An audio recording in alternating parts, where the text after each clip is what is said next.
Okay, ready? Okay, good afternoon, everyone. I am pleased to welcome you to this session on mobilizing communities for sustainable development and also to introduce our storyteller for this session. My first encounter with this lady was when she became one of the grant partners of a project that I am involved with. No, it's called the Science and Technology Innovations for the Base of the Pyramid in Southeast Asia. This is a project of the Ateneo School of Government where this lady did a research on the use of rainwater harvesting technology with poor farming communities in her home province of Iloilo. But that project is just a part of her more than two decades of work helping the people of her province preserve the watersheds on which they depend on. She has a 10-page CV with me that actually reflects the depth and the vastness of her work as an academic, a development worker, a researcher, and an environmental advocate. But I will cite a few of this. She's the president and founder of Kahublagan Sang Panimalay Foundation, in other words, Community Movement Foundation, which is based in Iloilo, where she partnered with the provincial government of Iloilo in promoting rainwater harvesting technology in upland communities in the province. She's also the president of the International Rainwater Catchment Systems Association and the national advisor of the Philippine Watershed Management Coalition. She has also a number of publications, no?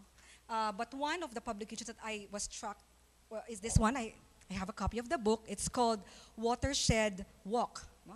So if Ateneo, the university is walking the Ateneo way, she already has this published book way back in 2008. It's called Watershed Walk, where it's a compilation of stories, personal essays, and documents about a community watershed in the Philippines.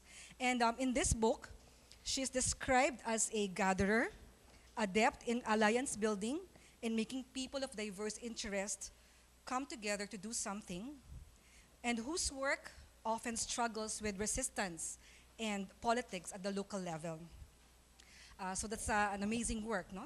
So friends, let us now listen to the sharing of our storyteller, Dr. Jessica Salas.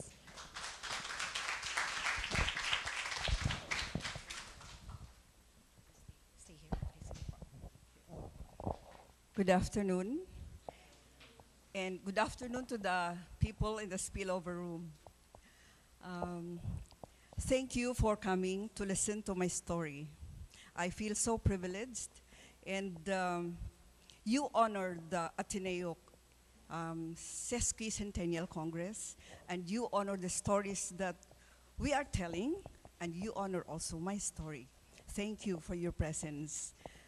But before I begin with my story, let me share just a few words about the topic, mobilizing communities for sustainable development. Regarding mobilizing, I think this is a skill that everyone has. Even mothers know how to mobilize birthday parties for their children. Students mobilize programs, elections in the universities, or they mobilize fraternity activities. I think, but the scale of mobilizing simply depends on our interest and the way we respond to the question at hand. So I think any one of us can talk about his or her mobilizing story. Regarding sustainable development, I feel that this is a problem, or this is an objective that all of us would like to reach. But where are we now? Have we reached? We have been dreaming for sustainable development. But where are we now? It seems that we have not made a dent. Otherwise, we wouldn't have this global warming and the impact of climate change. Now, my story has two parts. First part is the reason why I went into rainwater harvesting, and the second part includes my experiences with the people regarding this technology. So here is my story.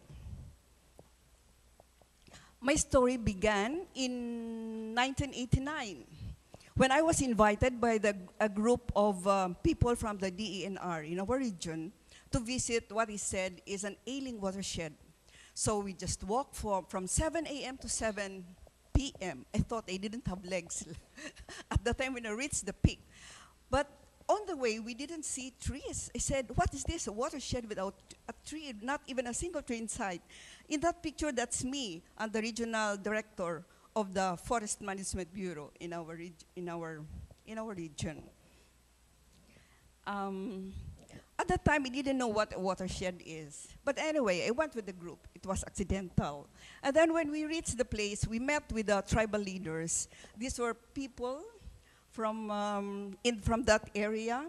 And we are so lucky that there were so many people, around probably 30, fitting in that small hut. And so we spent the night together after eating. We spent the night telling stories, and later the people were telling stories about their clan by songs. We stayed up to 3 o'clock in the morning, and the people were just sitting down while sleeping because there's no more space. In my case, I slept on a pile of bags of palay with my feet dangling outside the window. So the next morning, when I opened the window, my feet were still there. Hindi kinuha ng aswang. Anyway, I saw a line of women carrying their children going to our place, to the hut. I said, there must be an activity here. Maybe this is a fiesta, because there's a long line of women. Anyway, I went down the hut and talked to some women, and then they started telling me their stories, their ailments, their goiter, the problems of their babies. And so, I just listened. And then the tribe leader came and told me, we're so happy that you are here. At least you can, it has been 20 years. 20 years, we have not seen any doctor. I said, I'm not a doctor of medicine. Oh my God. I didn't know what to say. But it was a good thing. The director of the FMB came and rescued me from that situation, and he said, we are going to send a team of doctors. I didn't know what to explain to those women with their babies. But anyway, that morning I spent time with them, again listening to them. That's all I can do. Towards noon, the tribal chief, he's the one holding the A-frame, was there, and I pitched in what at DNR we have been doing, and I told him, sana magtanim kayo dito ng mga kahoy. So we will have water in the city. Wala na kaming tubig sa city. Sana magtatanim kayo ng kahoy dito. And then he answered, what? Are you saying we are going to plant trees so that you will have water? And we will not have these fields, we will not have rice to eat? That was another question. I was floored down by that question.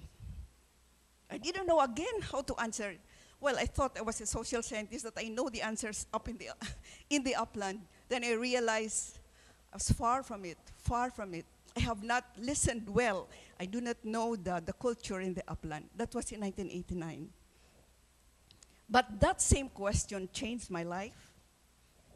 And I began to pursue, siguro nahiya ako sa sarili ko. So I began to pursue the question of watershed and water. And the mobilization in our city began. We engaged our governor, and we signed pact with them. And even the governor led the tree planting activity. The vice governor was crossing the river.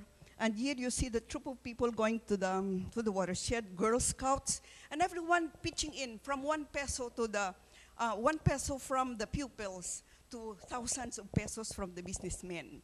And we were able to plant 500 hectares. When costed according to DENR, because they charge 18,000 pesos per hectare, that would have cost the government 10 million pesos.